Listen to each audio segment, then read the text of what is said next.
Olá, sou o professor Idenberg Ordosgoit da Frota, do Departamento de Física de Materiais da Universidade Federal do Amazonas. Sejam todos bem-vindos ao curso de Teoria da Elasticidade. Neste primeiro tópico, vamos tratar dos fundamentos de tensores cartesianos, onde abordaremos os seguintes temas: a notação inicial, o delta de Kronecker, a transformada de coordenadas, a ortogonalidade da matriz transformada rotacional, a definição de tensores cartesianos e as propriedades dos tensores. Este curso, que ora se inicia, é destinado aos estudantes das engenharias e ciências exatas. Vamos lá? Teoria da elasticidade. Tópico 1. Fundamentos de tensores cartesianos. Vamos tratar este tópico em duas partes. Na primeira parte, vamos analisar a notação inicial, o delta de Kronecker e a transformada de coordenadas. E na segunda parte, a ortogonalidade da matriz transformada rotacional, a definição de tensores cartesianos e as propriedades dos tensores. Então vamos à primeira parte, iniciando com a notação inicial. Então vamos iniciar com o que é a notação inicial. Vamos exemplificá-la pelos vetores. Quando queremos escrever um vetor, nós definimos um sistema de coordenadas cartesianas, onde escrevemos o eixo x perpendicular ao eixo y e perpendicular a ambos os eixos, o eixo z. Ao longo do eixo x, definimos um vetor unitário, que chamamos de i. Ao longo do eixo y, um vetor unitário que chamamos de j. E ao longo do eixo z, um vetor unitário que chamamos de k. Esses vetores unitários são representados pelo seu módulo desta forma que está aqui. Todos possuem módulo 1. Bem, na notação inicial, nós vamos substituir a representação x, y e z pela representação x1, x2, x3, ou seja, x índice 1, x índice 2 e x índice 3. O vetor i vamos substituir pelo vetor unitário e índice 1. O vetor j vamos substituir pelo vetor unitário e índice 2. E o vetor k substituímos pelo vetor unitário e índice 3. E o nosso sistema de eixos cartesianos fica desta forma: o eixo x1, o eixo x2 e o eixo x3, substituindo, respectivamente, os eixos x, y e z. E os vetores unitários E índice 1, E índice 2 e E índice 3, substituindo os vetores unitários I, J e K, respectivamente. E o modo desses vetores E, índice 1, índice 2, índice 3, é exatamente 1. Por isso chamamos de vetores unitários, vetores que têm norma igual a 1. Bem, com isso, nós podemos escrever o vetor V nas coordenadas x1, x2 e x3 desta forma que está aqui, onde a extremidade do vetor é representada pelo ponto de coordenadas V1, V2 e V3. E à esquerda, nós podemos escrever o vetor V nesta forma, dessas tríades, V1, V2 e V3, ou como a combinação linear dos três vetores ortonormais E índice 1, E índice 2 e E índice 3. onde V índice I representa as componentes do vetor V. Então, V índice 1 é a componente do vetor V na direção do x1. V índice 2 é a componente do vetor V na direção de x2. E V índice 3 é a componente do vetor V na direção x3. Então, I, este índice I, é representado pelos números 1, 2 e 3. Então, sempre neste curso,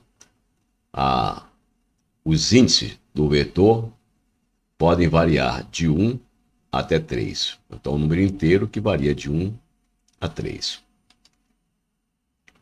O produto interno ou produto escalar de dois vetores também podemos representar nesta notação inicial. Então, vamos acrescentar um novo vetor aqui, o vetor W, que está escrito com a cor azul. O ponto da extremidade do vetor tem essas coordenadas, W1, W2 e W3. Então, nós vamos escrever novamente o vetor V na forma inicial e, em seguida, o vetor W também na forma inicial. E façamos agora o produto escalar desses dois vetores. O produto escalar, que é representado por este ponto, ele é dado pela soma dos produtos das coordenadas dos respectivos vetores. Então, nós temos aqui que o produto escalar de V com W vai ser a coordenada V1 do vetor V multiplicada pela coordenada W1 do vetor W, mais a coordenada V2 do V pela coordenada W2 do azul, mais a coordenada V3 do vetor V pela coordenada W3 do vetor W. Então, nós representamos aqui o produto escalar na forma inicial, em termos dos índices 1, 2 e 3. Mas esta soma que aparece aqui, nós podemos simplificá-la de uma forma compacta e escrever assim. Vamos utilizar este símbolo, que é o símbolo de somatório, e dizer que o produto escalar de V com W é o somatório dos produtos de V índice I por W índice I, onde o índice I varia de 1 a 3. Portanto, este símbolo de somatório representa de forma extensa esta soma que está aqui em cima. Então, aqui nós estamos representando o produto escalar na notação inicial. Podemos fazer o mesmo procedimento para a função linear de três variáveis, x, y, z, que vamos substituí-las pelas variáveis x1, x2 e x3. Por exemplo, uma função de um vetor x pode ser escrita desta maneira: função de x índice I, onde o I varia de 1 a 3, ou então função de x índice j, o j variando de 1 a 3, ou ainda nesta forma que está aqui, função de x índice 1, x índice 2 e x índice 3. Por exemplo, esta função podemos escrevê-la em termos das variáveis x, y, z assim: uma função linear em x, y, z, onde a, b e c são constantes. Mas esta mesma função podemos escrevê-la na notação inicial desta maneira: f de x índice 1, x índice 2, x índice 3, que é igual a uma constante A1 vezes x índice 1, mais uma constante A2, x índice 2, mais a constante A3, x índice 3, ou ainda nesta forma compacta, usando o símbolo do somatório. Somatório de igual a 1 a 3 deste produto, AI vezes x índice I. Então, aqui nós estamos substituindo a constante A por A1, a constante B por A2, a constante C por A3, e as variáveis x por x1, y por x2 e z por x3. Então, desta forma, nós escrevemos em notação inicial uma função linear de três variáveis. O produto de matriz, quadrada por uma matriz coluna se faz da mesma forma. Então vamos definir A como sendo esta matriz, representada em termos dos índices I, J e K, onde o I varia de 1 a 3 e o J também varia de 1 a 3. E esta matriz coluna, vamos representá-la desta forma. E a outra matriz coluna, do lado esquerdo, Y, vamos representar desta forma. De maneira que o produto da matriz A pela matriz coluna X pode ser escrito desta forma. Então, do lado esquerdo, nós temos uma matriz coluna, Y. Do lado direito, nós temos o produto da matriz A pela matriz coluna X. Bem, esse produto nós podemos escrever desta forma.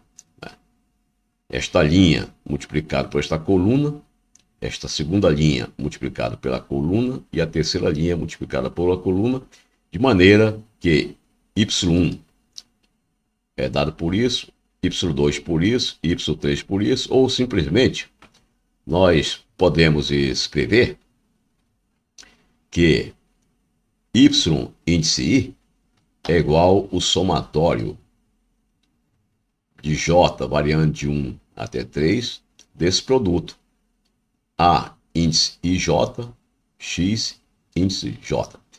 Então, na verdade, aqui nós não temos apenas uma equação. Esta linha representa um sistema de 3 equações.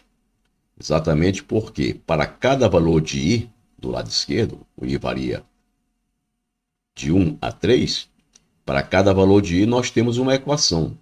Por exemplo, quando o I é igual a 1, nós temos esta primeira equação aqui, onde o I foi fixo em 1 e o J, que é o segundo índice, variou de 1, 2 até 3.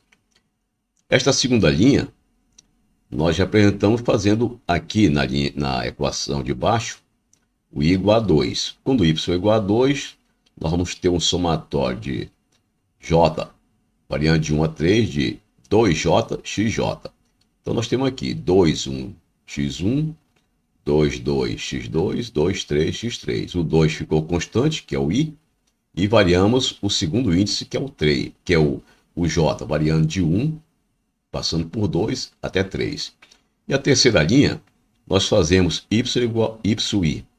O I igual a 3 é igual ao somatório de J variando de 1 a 3, o A 3J, XJ, e com isso nós temos que Y3 é igual, fixando o I igual a 3, fica 3, 1, X1, 3, 2, X2, 3, 3, X3, onde o J, que é o segundo índice, variou de 1, passando por 2 até 3. Bem, agora vejamos a regra do somatório ou regra do índice mudo de Albert Einstein. Essa regra diz o seguinte: quando os índices se repetem, o símbolo do somatório é omitido. Vejamos como isso acontece. Então, voltamos aqui para o produto escalar. O produto escalar de V por W é dado por isto aqui, onde o I varia de 1 a 3. Observemos que no produto escalar, o índice I se repete. Ele aparece em V e aparece em W. Então, por esta regra do somatório de Albert Einstein, nós convencionamos que sempre que houver uma repetição de índice, isso significa que tem um somatório. Portanto, nós podemos omitir esse símbolo e escrever esta expressão apenas desta maneira, ficando convencionado que repetindo o índice significa que existe um somatório. Então, a mesma coisa do divergente. O divergente do vetor V é dado por esta expressão aqui. A derivada parcial de V índice 1 por dx índice 1 mais a derivada parcial de V índice 2 por dx índice 2 mais a derivada parcial de V índice 3 por x índice 3. Bem, esta soma nós podemos representar pelo símbolo de somatório. Então seria o somatório de igual a 1 até 3 desta derivada. Mas aqui nós temos dois índices que estão se repetindo. Esse índice que está no numerador e o índice que está no denominador.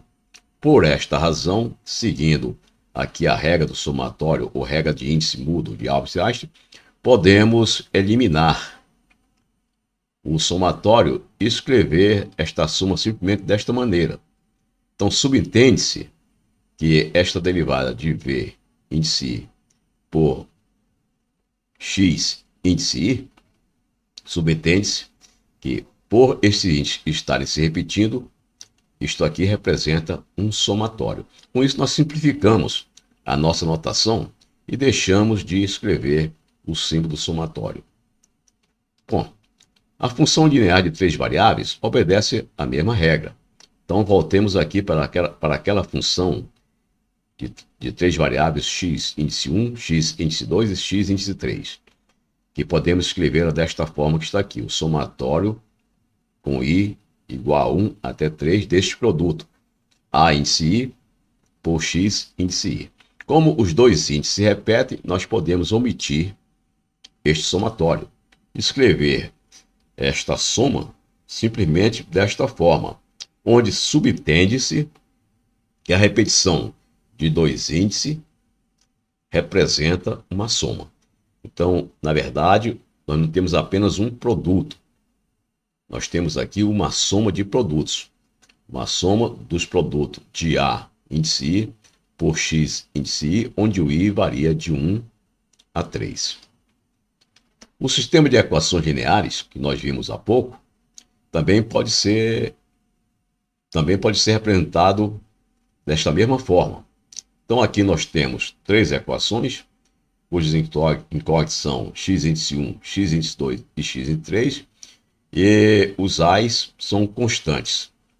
Bom, nós podemos representar isto aqui também desta forma que vimos anteriormente, y igual ao somatório de j variando de 1 a 3, deste produto a índice ij vezes x índice j, onde ambos i e j variam de 1 a 3. Bem, se nós observarmos esta equação, nós verificamos que o índice j está se repetindo aqui. Ora, se ele se repete, não é necessário nós colocarmos o símbolo do somatório por esta regra do somatório. Como tem dois índices repetindo, que é o j, nós simplesmente eliminamos este somatório. Dizemos que y índice i é igual a índice ij vezes x índice j.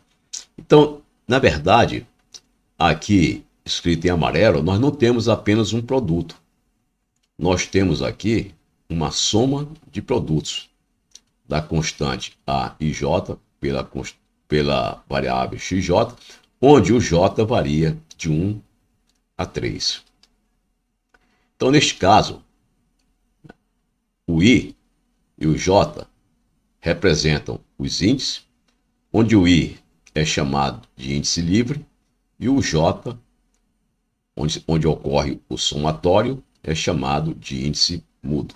Então, aqui nós definimos o que é índice livre, é aquele índice que permanece constante, no caso aqui é o i, e o que é o índice j, o índice mudo.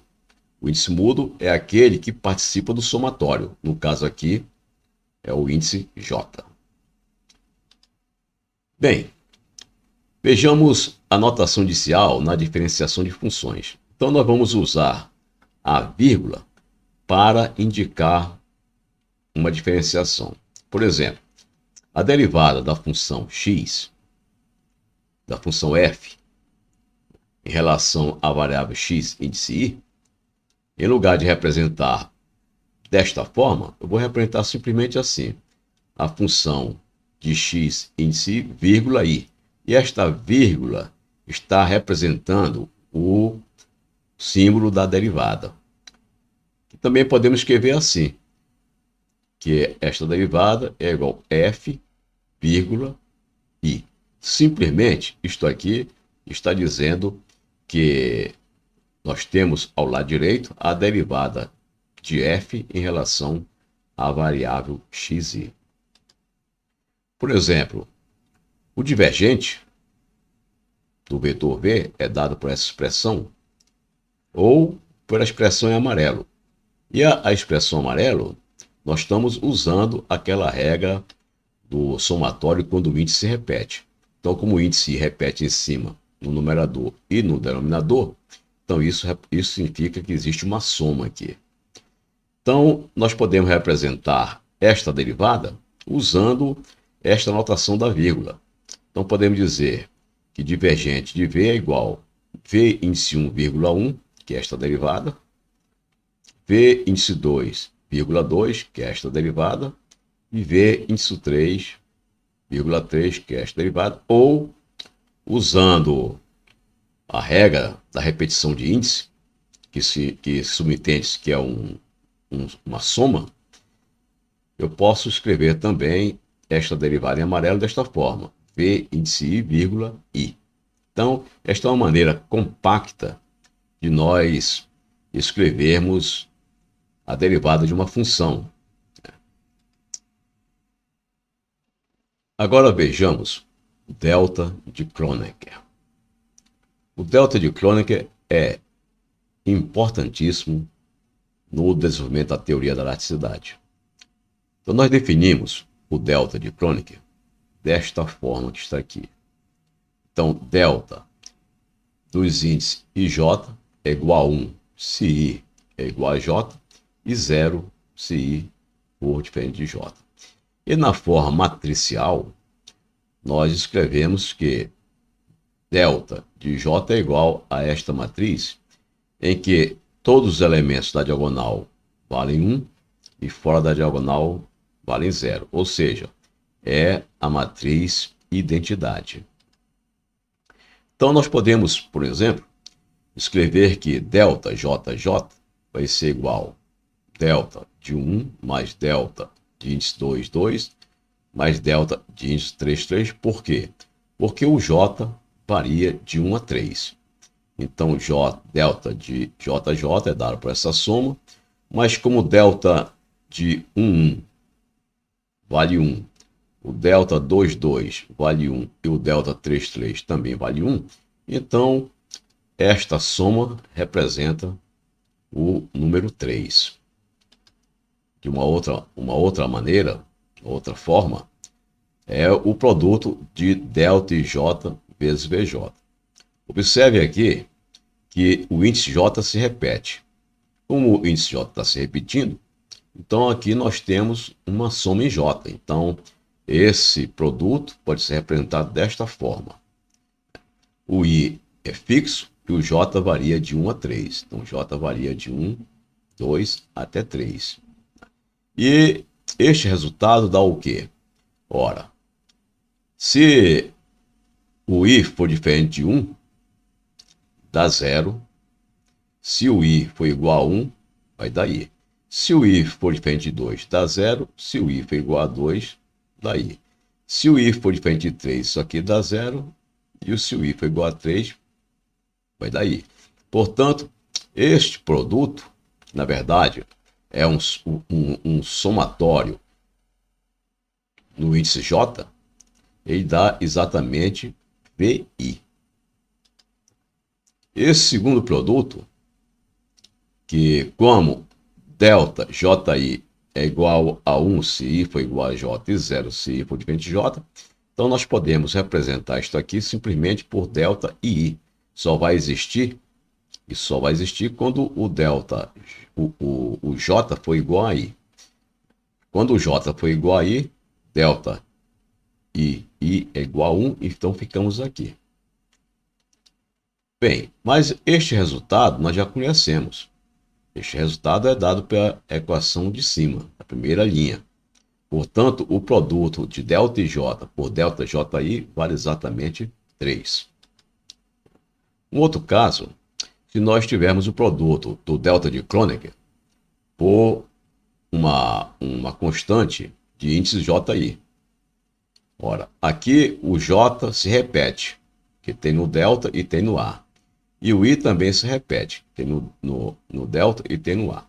Mas desse delta que está aqui, Observamos que só vai subsistir os casos em que I é igual a J, porque os casos em que I é diferente de J é zero. Então, nessa situação, nós vamos substituir este produto simplesmente pelo valor de A índice I. Por quê? Porque este produto só existe quando I for igual a J. Portanto, substitui o J pelo I, ficou A índice I, desta maneira. E o que é A índice I? Como I se repete, nós temos aqui um somatório em I. Então, nós podemos representar isto aqui como sendo A índice 1 mais A índice 2 mais A índice 3. E, finalmente, o produto escalar de dois vetores unitários. Nós vimos há pouco que o vetor E índice I ou o vetor E índice J é um vetor que tem módulo 1. Então, o produto escalar deles é dado por o delta de Kronecker. Por quê?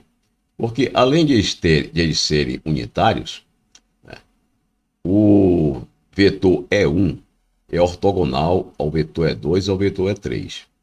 O vetor E2 é ortogonal a E3 e o vetor E3 também é ortogonal a E1. Portanto, esses três vetores são ortogonais entre si. Então, o produto escalar desses vetores, né, ele dá 1 quando I é igual a J, quando é um vetor multiplicado por ele próprio, ou dá 0 quando I for dependente de J, que seria o produto escalar de dois vetores ortogonais.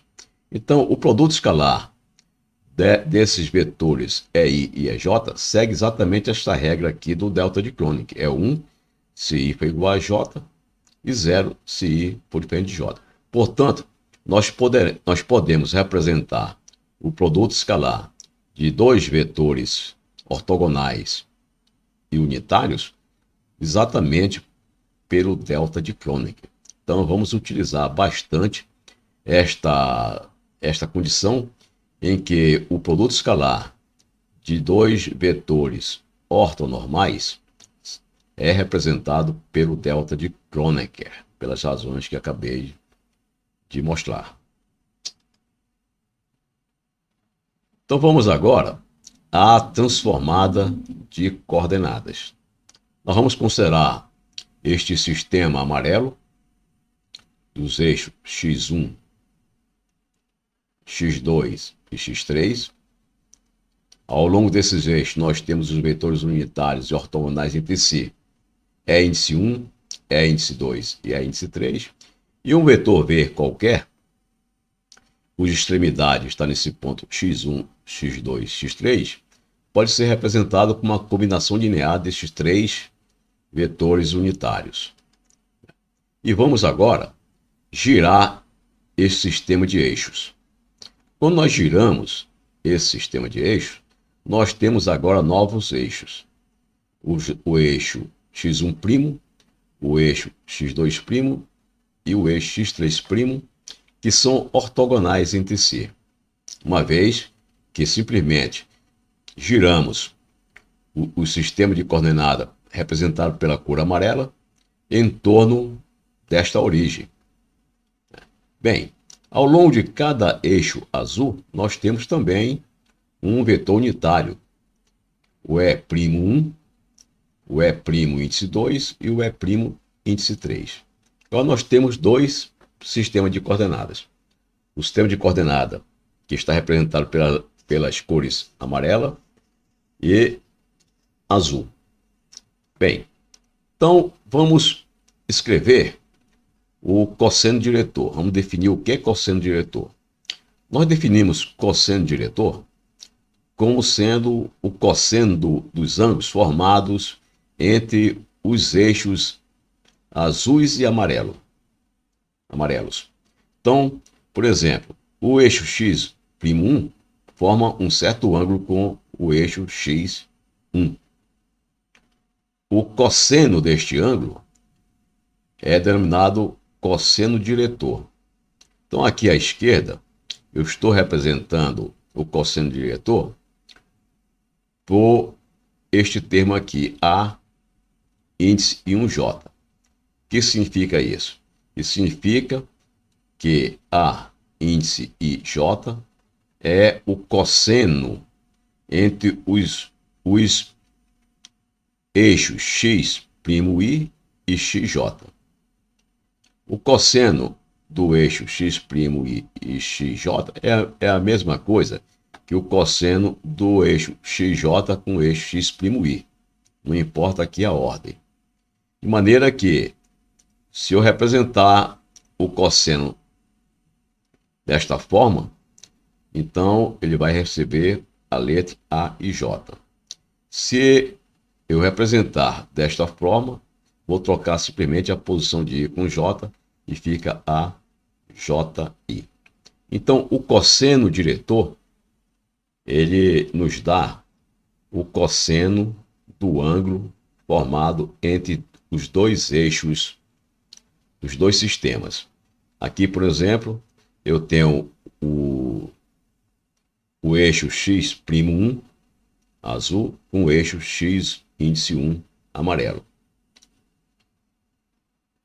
Eles formam um ângulo e o cosseno desse ângulo nós chamamos de cosseno diretor. Por exemplo, o eixo x'I2 forma um certo ângulo com o eixo x índice 3. O cosseno deste ângulo nós chamamos de cosseno diretor do eixo x'I2 com o eixo x3. Bem, mas como o cosseno entre dois eixos é exatamente o mesmo cosseno entre os respectivos vetores unitários ao longo de cada eixo, e o cosseno de dois vetores unitários nós podemos representar pelo produto escalar entre os dois vetores unitários, nós dizemos então que a IJ é simplesmente produto escalar de E'(I) com EJ. Nós podemos mudar a ordem, que o produto escalar não se altera. Então, nós podemos dizer também que é o produto escalar do vetor unitário E índice J com o vetor unitário E'(I). Ou ainda que A índice J é igual a índice JI. Ou seja, o cosseno diretor é simétrico em relação à troca dos índices dos eixos, I por J ou J por I. Isso é importante, esta simetria. Então, o vetor V, este vetor V, eu posso escrever nas coordenadas amarelas desta forma aqui, como a combinação linear dos três vetores unitários E índice 1, E índice 2, E índice 3. Mas também nós podemos dizer que a projeção deste vetor V na direção E'(I), então a projeção, por exemplo, a projeção deste vetor V na direção E'(1), ou a projeção deste vetor V na direção E'(2), ou a projeção deste vetor V na direção E'(3), é dada pelo produto escalar de E'(I) pelo vetor V. Bem, mas o vetor V é escrito desta forma. Então, eu vou colocar esta expansão aqui dentro do parênteses e fazer agora esse produto escalar deste vetor E' por cada um dos vetores E1, E2 e E3. Então, nós teremos assim, esse VI' é igual a I', coloquei entre parênteses aqui, e VJ é J.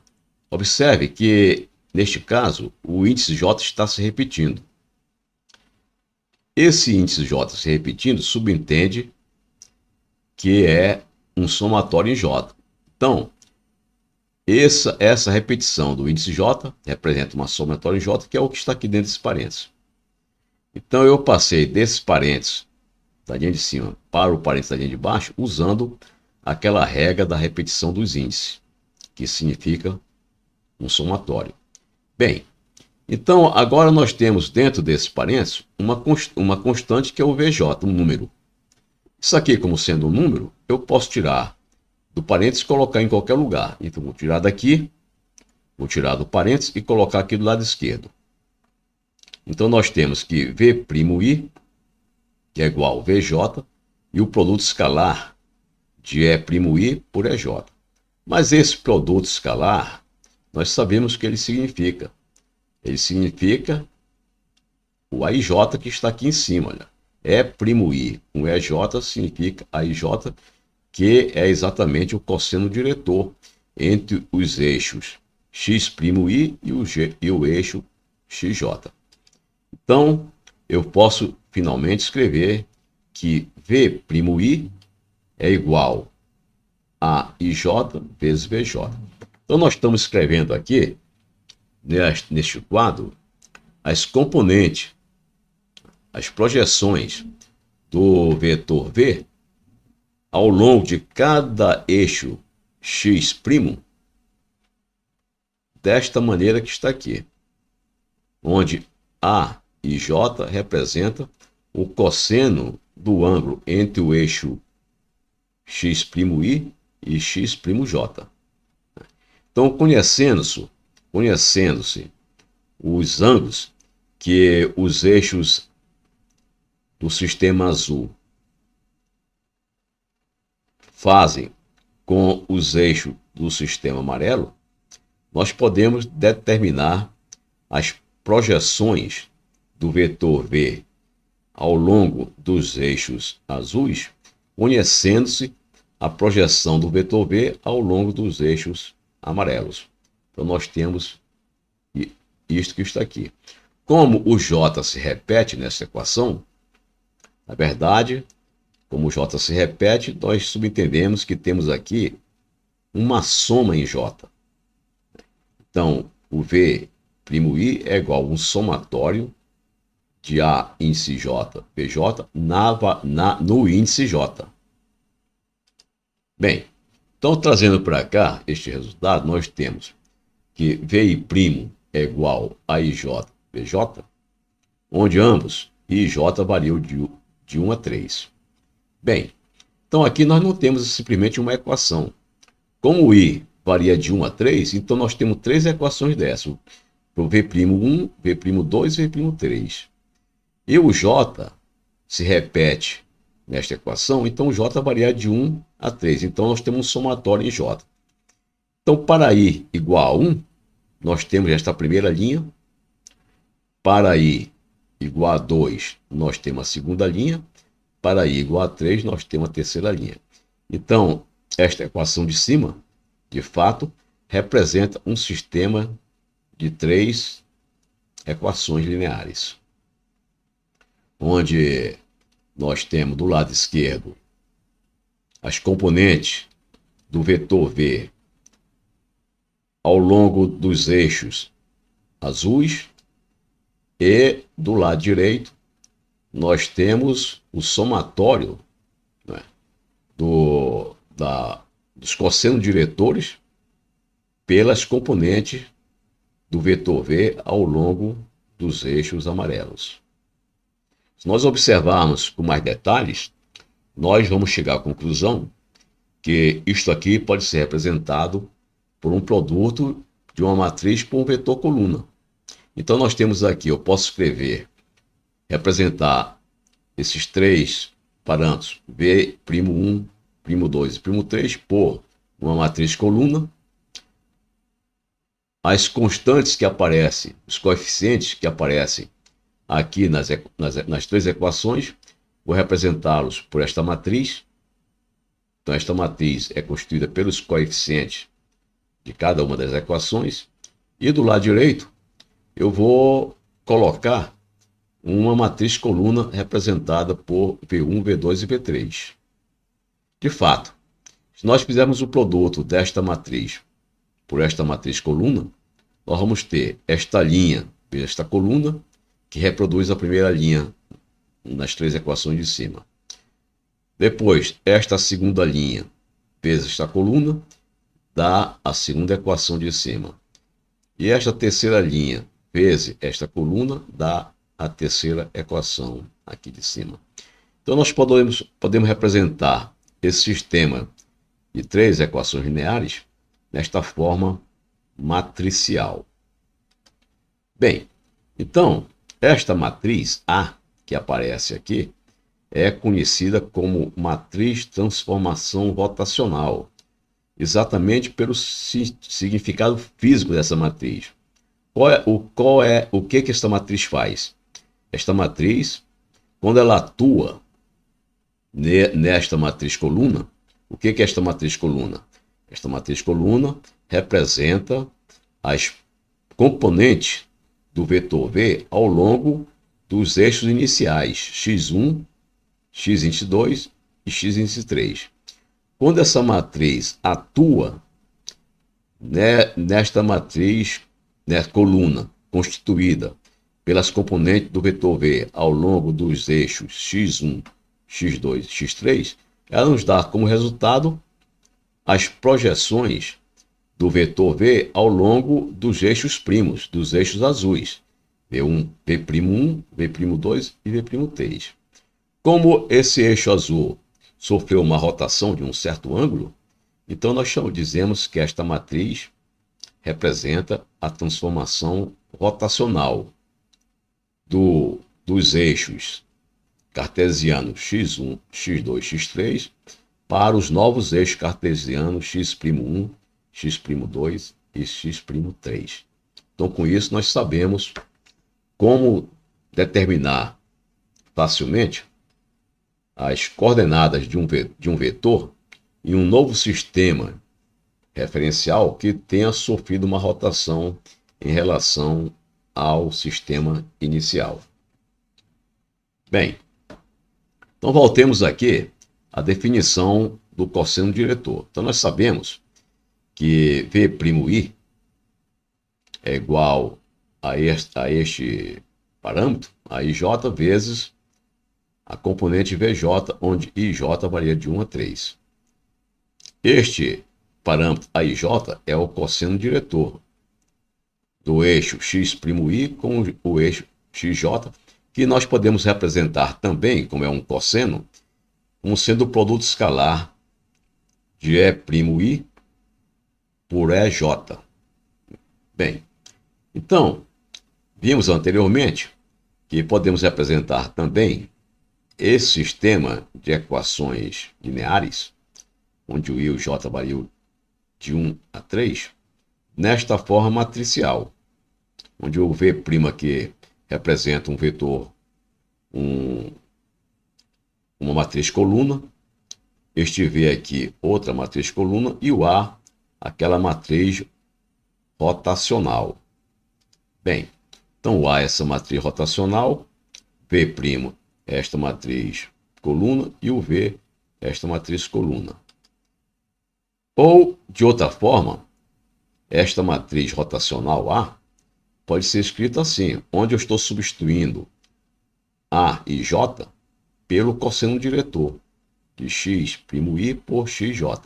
Então, podemos escrever também nesta forma que está aqui, em termos dos cossenos dos ângulos entre os eixos azuis e os eixos amarelos. Ou seja, cada eixo azul com cada um dos eixos amarelos. Aqui, por exemplo, eu tenho essa primeira linha, o cosseno do eixo X'1 com o eixo X1, com o eixo X2 e com o eixo X3. Depois nós temos o cosseno do X'2 com o eixo X1, com X2, com X3 e, finalmente, o cosseno do ângulo formado pelo eixo X'3 com o eixo X1, com o eixo X2 e com o eixo X3. Então nós podemos representar através desta forma ou desta forma aqui de baixo a matriz rotacional. Bem, então vamos ver a descrição do vetor E'I na base do vetor EJ. Ou seja, vamos escrever os vetores ao longo dos eixos x1', x2' e x3', em termos dos vetores unitários ao longo dos eixos x1, x2 e x3. Bem, nós sabemos que existe uma relação entre os eixos primo e os eixos não primo, ou seja, entre os eixos representados pela letra azul e os eixos representados pela letra amarela, que é dada pelo cosseno diretor. E esse cosseno diretor também pode ser escrito desta forma que está aqui: o produto escalar entre o E'1 e o E não primo J. Bem, então, como E'(i) é um vetor, como qualquer vetor, eu posso escrever nessa base E1, E2 e E3 da representação amarela.